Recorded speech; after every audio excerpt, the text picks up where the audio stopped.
கங்கை கரை தந்த மகன் யாதுமென வந்தான், சிவமோடு சிவமாகி நின்றான்.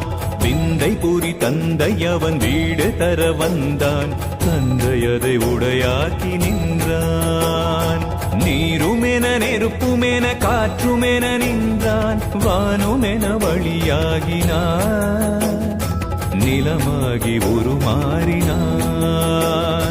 நீருமென நெருப்புமென காற்றுமென நின்றான், வானும் என வழியாகினான், நிலமாகி உருமாறினான், யோகிராம் என ஆகினான்.